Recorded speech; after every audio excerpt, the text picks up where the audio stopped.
Well, we begin tonight with an uncertain road ahead for the U.S. auto industry as talks drag on between the United Auto Workers Union and Detroit's Big Three.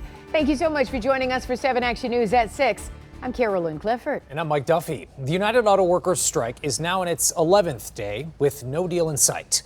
The historic walkouts targeting all three Detroit automakers at the same time. Union leaders escalated the strike on Friday, calling on workers to hit the picket line at 38 parts distribution centers in 20 states.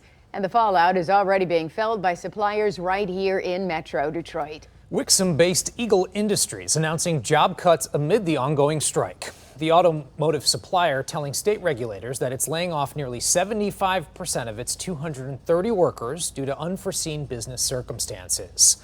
The expanded strike is putting suppliers under strain. 7 Action News reporter Simon Shaked returned to Sterling Heights supplier he visited 3 weeks ago to find out how much things have changed now. Auto suppliers tell us they are increasingly feeling the strain of a continued UAW strike, one that does not have a clear end in sight.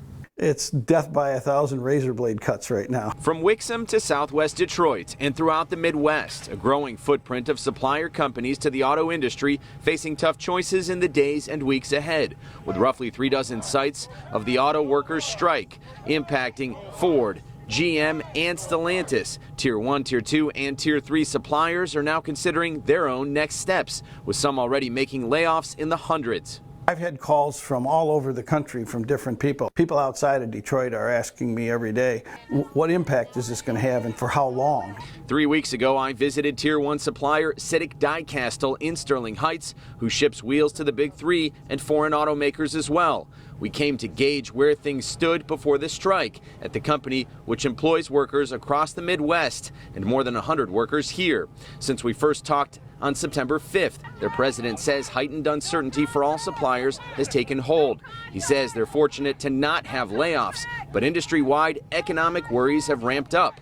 Analyst for Ward's Automotive David Zoya adds this about the toll the strike takes each day. We're seeing impact other places. There was a U.S. steel plant that had to shut down in Illinois. Dana has laid off 875 people. Where do things go from here if the strike does not end in the next week or two? The problem for suppliers is it'll start impacting their cash flow. If you get particularly down the tiers to the smaller guys, you could have some that don't survive. Zoya says customers, workers, and those who rely on the auto industry are feeling the weight of this national strike that could still take on an increased presence. And for anyone who finds themselves visiting a dealer for something besides a vehicle purchase, consider this. We're seeing bits and pieces of this strike affects certain areas, strategic areas. At this point, experts say there is growing hope that Ford could be the first to reach a tentative deal with the UAW, with other car makers to follow. From Sterling Heights, Simon Shaked, 7 Action News. Okay, Simon, we'll see what happens.